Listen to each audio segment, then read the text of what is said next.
Hello, I'm John Stevenson, and we're going to be looking at the story of the stolen blessing in Genesis chapter 27 as part of our continuing series on the book of Genesis. Genesis 27:1. Now it came about when Isaac was old and his eyes were too dim to see, that he called his older son Esau, this was his favorite, and said to him, "My son," and he said to him, "Here I am." Isaac said, "Behold now, I am old, and I do not know the day of my death." It turns out it's going to be quite a bit longer, but Isaac doesn't know that. And so he says, "Now then, please take your gear, your quiver, and your bow, and go out to the field, and hunt game for me, and prepare a savory dish for me, such as I love, and bring it to me that I may eat, so that my soul may bless you before I die." Now, it had already been promised by God before the children were even born that the older would serve the younger, but Isaac wants to bless his favorite son. Meanwhile, Rebekah was listening while Isaac spoke to his son Esau. I can't help but think about how that time back earlier in Genesis where Sarah was listening, listening at the tent, listening at the keyhole, as it were. Here's Rebekah doing the same thing, because when you're a tent, you don't have soundproof tents, so that's perfectly natural. So when Esau went to the field to hunt for game to bring home, meanwhile, Rebekah goes, she said to her son Jacob, "Behold, I heard your father speak to your brother Esau, saying, bring me some game and prepare for me a savory dish for me, that I may eat and bless you in the presence of the Lord before my death." She's relating the same story. "Now therefore, my son, listen to me as I command you. Go now to the flock and bring me 2 choice young goats from there, that I may prepare them as a savory dish for your father, such as he loves. Then you shall bring it to your father, that he may eat, so that he may bless you before his death." Now, Jacob gets the point that his mother is calling for a deception.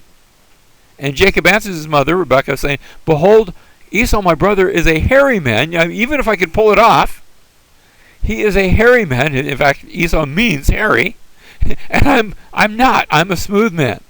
Perhaps my father will feel me, and then I will be as a deceiver in his sight, and I will bring upon myself a curse and not a blessing. Do you see what the basis of Jacob's hesitancy isn't the fact that he's doing wrong, but he might get caught. But his mother said to him, "If that's true, your curse be on me, my son. Only obey my voice and go and get them for me." Now, I can't help but think of how the words of Rebekah, "Your curse be upon me," are echoed in the person of Jesus. Not that he calls us to deceive, because he didn't, but he has taken our deceptions upon himself. He echoes the same thing when he says, "Your sins be upon me," and he goes to the cross and is treated as if he were a guilty sinner. He became a curse for us, that we might have life in him. Meanwhile, our story continues. Verse 15, "Then Rebekah took the best garment of Esau, her elder son, which were with her in the house, and put them on Jacob, her younger son. And she put the skins of the young goats on his hands and on the smooth part of his neck." She's dressing Jacob up in Esau clothes and putting him in Esau skins, as it were. It makes me wonder about how hairy Esau really was. Well, she also gave the savory food and the bread which she had made to her son Jacob. Then he came to his father and said, "My father." And he said, "Here I am. Who are you, my son?" And Jacob said to his father, and he's lying. He says, "I am Esau, your firstborn. I've done as you told me. Get up, please, sit and eat of my game, that you may bless me." Now Isaac's no fool. Isaac said to his son, "How is it that you have it so quickly, my son?" And he said, "Because the Lord your God caused it to happen to me." And so Isaac is not only deceiving, he's bringing God into that deception. This, to my sensibilities at least, borders on blasphemy. Then Isaac said to Jacob, "Please come close that I may feel you, my son, whether you are really my son Esau or not." So Jacob came close to Isaac, his father, and he felt him, and presumably he's feeling that goat skin, and he says, well, the voice is the voice of Jacob, but the hands are the hands of Esau. And we're told he did not recognize him because his hands were hairy like his brother Esau's hands. And so he blessed him. Then his father Isaac said to him, "Please come close and kiss me, my son." So he came close and kissed him. And when he smelled the smell of his garments, again, he felt like Esau. He even smelled like Esau. He blessed him and said, "See, the smell of my son is like the smell of a field which the Lord has blessed." Here's the blessing. "Now may God give you of the dew of heaven and the fatness of the earth and an abundance of grain and new wine.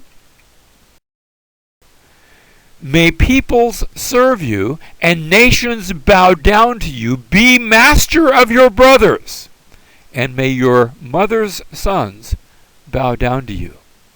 Cursed be the one who curse you, and blessed be those who bless you." That's the Abrahamic promise, but he's passing it on. He thinks to Esau, but actually it's being passed on to Jacob. Now, what happens is Jacob receives the promise, and he leaves, and no sooner does he leave than Esau arrives, and Esau comes to get the blessing, not knowing it's already been given to his younger brother. Isaac understands this. And as the truth now comes out, we read that Isaac trembled violently. He trembled with a trembling, trembled greatly. Trembled violently, that's what it means. And said, "Who was he then that hunted game and brought it to me, so that I ate of all of it before you came, and blessed him?" And yes, he's going to be blessed.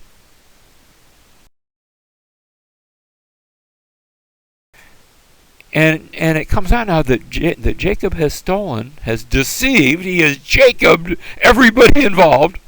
When Esau heard the words of his father, he cried out with an exceeding great and bitter cry, and said to his father, "Bless me, even also, O my father." And he said, "Your brother came deceitfully, and has taken away your blessing." Then he said, "Is he not rightly named Jacob? For he has supplanted, he has Jacobed me these 2 times. He took away my birthright, and behold, now he has taken away my blessing." And he said, "Have you not reserved a blessing for me?" So Jacob had supplanted, he had Jacobed Esau. He went with his name, and now Esau says, "Is it too late for me?"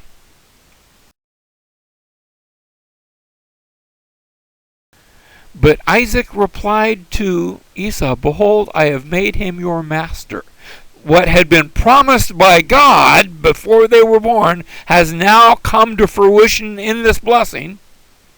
"I have made him your master, and all his relatives I have given to him as servants, and with grain and new wine I have sustained him. Now as for you then, what can I do, my son?" Then Isaac his father answered and said to him, "Behold, away from the fertility of the earth shall be your dwelling, and away from the dew of heaven from above. By your sword you shall live, and your brother you shall serve. But it will come about when you become restless, then you will break his yoke from your neck." Notice there's sort of a mixed blessing. It's a prophetic promise. Yes, Jacob is going to get the blessing, but there is something that's going to happen to you. It's not all good, but it's definitely going to be you. So we see in Jacob, when we look at his story, he was the younger brother. When we come to Jesus, I want to see Jesus in this story, and by way of contrast, he is our elder brother. Jacob comes and he sought to steal the blessing that belonged to his brother, to another person. Jesus comes and he sought to share the blessing that was rightfully his. He's the older brother who gave us the blessing. Jacob took on the skins of a goat in order to accomplish the deception. In the case of Jesus, he took on flesh in order to accomplish our salvation.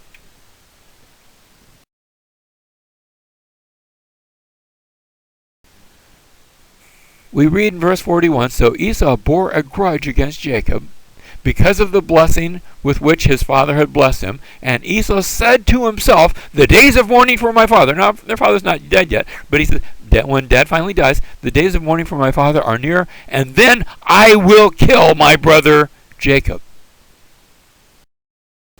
Now, when the words of her elder son Esau were reported to Rebekah, she's been listening at keyholes again. She sent and called her younger son Jacob and said to him, behold, your brother Esau is consoling himself concerning you by planning to kill you. Now therefore, my son, obey my voice. Arise, flee to Haran to my brother Laban. And so the plan is for Esau, who's planning on killing Jacob, the plan is for Jacob now to flee to his uncle Laban, who lives back in Haran, the brother of Rebekah. And remember that whole story, how that had all come about.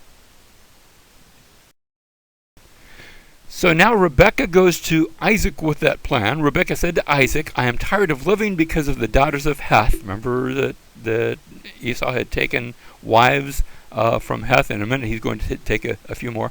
If Jacob takes a wife from the daughters of Heth like these, from the daughters of the land, what good will my life be to me?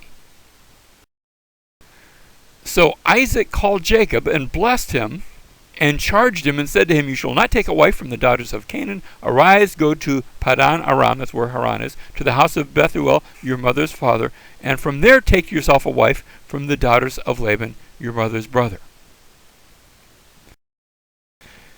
Now he gives a final blessing. May God Almighty bless you and make you fruitful and multiply you, that you may become a company of peoples.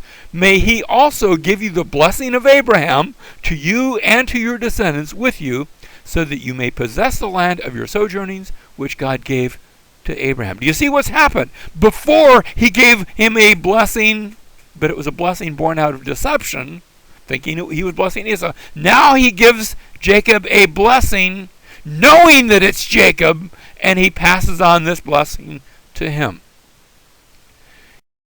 In the New Testament commentary on this, we read Hebrews chapter 11, verse 20, by faith Isaac blessed Jacob and Esau, even regarding things to come. So that finally, at the end of it, Isaac speaks, and he speaks truth, and he speaks understanding, and he recognizes that God is using these events, yes, even Jacob's Jacobness, even Jacob's deception, to bring about God's final will.